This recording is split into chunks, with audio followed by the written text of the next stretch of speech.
हाँ, तो जैसे कि आप सबको पता है कि इंडिया गेट पर प्रदूषण के चक्कर में एक प्रोटेस्ट चल रहा था, एक प्रदर्शन चल रहा था, ताकि गवर्नमेंट कुछ करे इस पोल्यूशन का।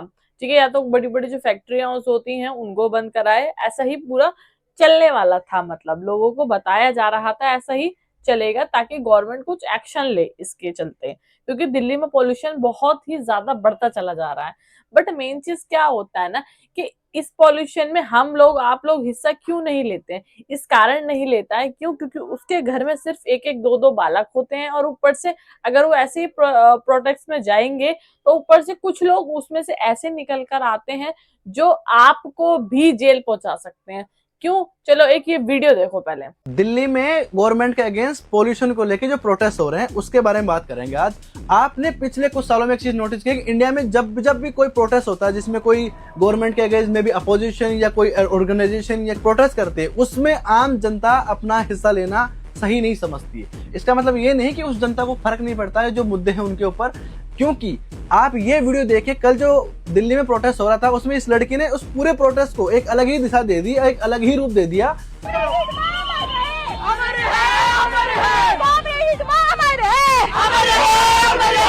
इसमें एक इंसान का नाम ले रही है हिडमा करके, जो एक नक्सलवादी है, जो ऑलमोस्ट हंड्रेड्स ऑफ अपने जवानों को मार चुका है, सिविलियंस को मार चुका है, और वो एक क्रिमिनल है, एक नक्सलवादी है, जिसको अपने आप में ग्लोरीफाई कर रही है कि वो भी गवर्नमेंट के अगेंस्ट लड़ा है, अपने लोगों को फैसिलिटाइज करवाया है उसने, और जो लोकल लोग हैं या जो किसान हैं उनको उनके हक दिलाने में उसने पूरा पूरा हिस्सा निभाया है। तो ये जो प्रोटेस्ट होते हैं वो एक अलग ही दिशा में चले जाते हैं, तो और ये जो प्रोटेस्ट एक्चुअल सही दिशा में जाना चाहिए था वो हो ही नहीं पाता है। तो कहाँ से पॉल्यूशन की बात करोगे आप लोग, तो उस दिशा को ही बदल देते हो।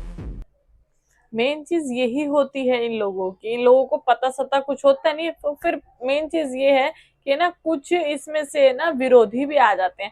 अब जैसे कि हमारे राम मंदिर का ध्वजारोहण हुआ, ठीक है, उसके चलते ही ये सब चीजें क्यों होती है? या तो उससे 2 दिन पहले होती है या 2 दिन बाद होती है, उस टाइम ही क्यों होती है ये सब चीजें? क्यों? क्योंकि इन सबको रोकना होता है कि किस तरीके से कि भीड़ इकट्ठी हो और किस तरीके से हम वहां पर कुछ कर पाए। और फिर मेन चीज ये है कि जिस हडिप्पा की ये बात करने लग रहे हैं, ठीक है, उसको बीच में ला रहे हैं कि हर एक घर में से निकलेगा।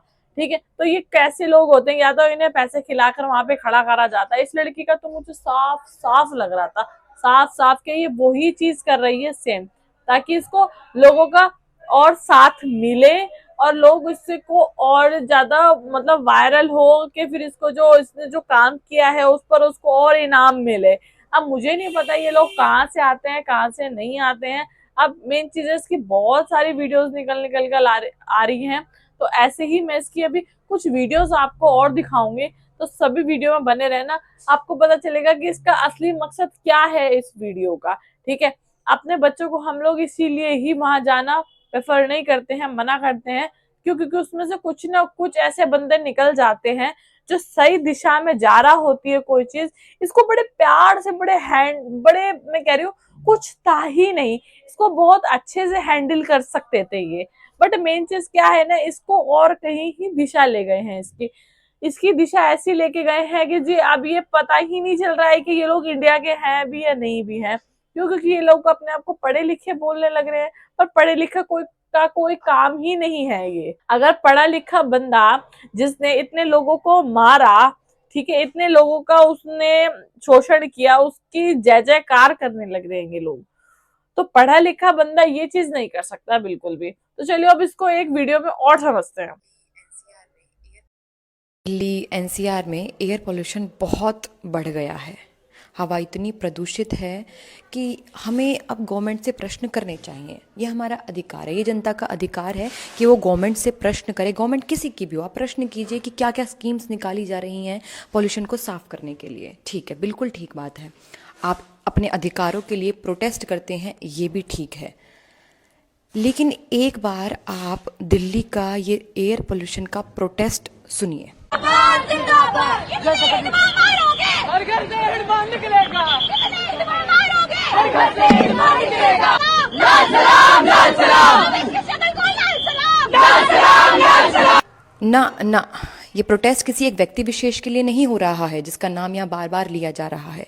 ये प्रोटेस्ट एयर पॉल्यूशन के लिए है। अब आप विचार कीजिए, एक प्रोटेस्ट जो कि एयर पॉल्यूशन पर शुरू होता है वो खत्म कहाँ होता है? एक ऐसे आतंकवादी, एक ऐसे नक्सलवादी के ऊपर जिसको ढूंढने के लिए हमारे जवानों ने दिन रात एक कर दिया, जिसकी कोई पहचान हमारे पास उपलब्ध नहीं थी, कोई जानकारी हमारे पास उपलब्ध नहीं थी, बस नाम पता था माधवी हिड़मा, नक्सलवादी हिड़मा। ये वही आतंकवादी है जिसके कारण दांतेवाड़ा में हमारे 70 से ज़्यादा अधिक जवान मारे जाते हैं।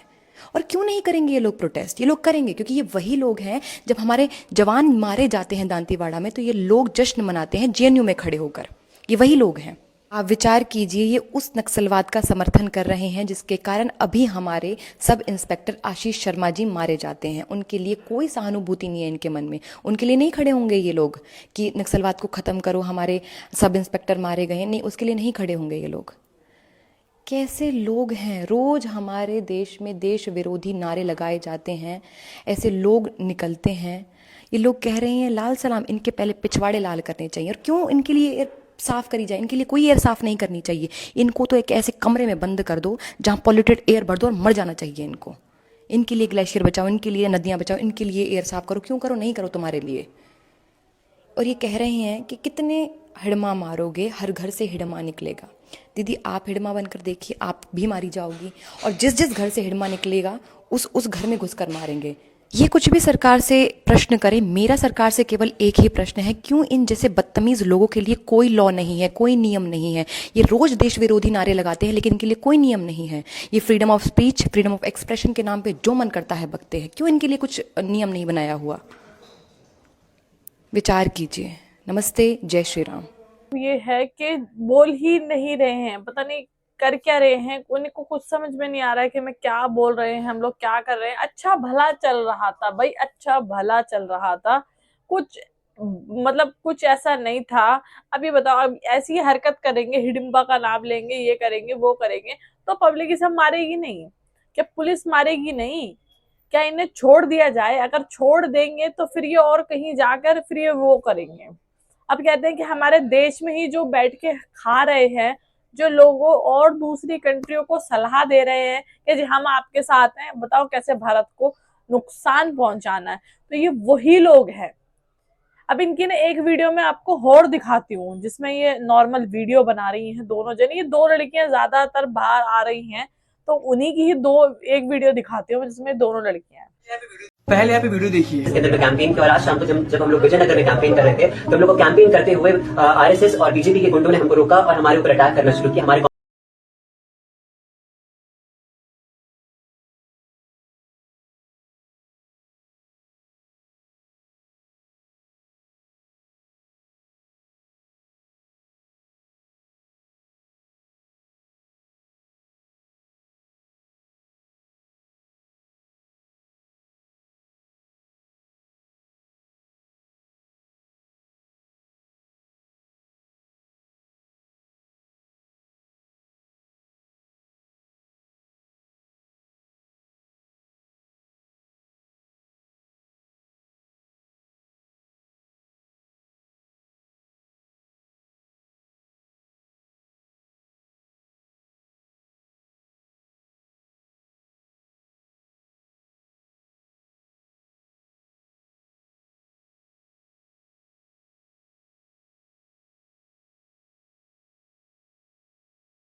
की वीडियो थी इसकी, तो पहले हुआ, फिर उसके बाद ये जो वीडियो बनाई गई थी कि हमारे साथ ऐसा ऐसा हुआ है, ये बात की वीडियो थी। इन्होंने प्रोटेस्ट किया पहले, फिर पुलिस वालों ने मारा है इन्हें कि भाई तुम अभी इसको कहीं और ही लेके जा रहे हो, इस प्रोटेस्ट को कहीं और ही लेके जा रहे हो। जब भी पिटे हैं, उसकी वीडियोस भी, उसकी फोटोज भी आप मेरे पीछे देख सकते हैं, ठीक है। फिर उसके बाद इन लोगों ने ये वाली वीडियो बनाई थी कि ऐसे ऐसे हमारे साथ ऐसे ऐसे हुआ है। अब भाई वहां पे बैठ के आपकी आरती तो उतारेंगे नहीं, पहली बात तो ये। अगर आप आराम से कर रहे हो प्रोटेक्ट एयर पोल्यूशन का, तो आपका हक है, आप कर सकते हो, बट उसको सही दिशा में ले जाना आपका अधिकार है। उसको आप गलत दिशा में ले जा रहे थे और आपके चक्कर में और युवा भी उसके साथ पिसे हैं। तो इसलिए मैं कहती हूँ ऐसे लोगों से दूर रहो, ठीक है, और अपने बच्चों को भी दूर रखो। तो सभी को जय श्री श्याम, जय बालाजी।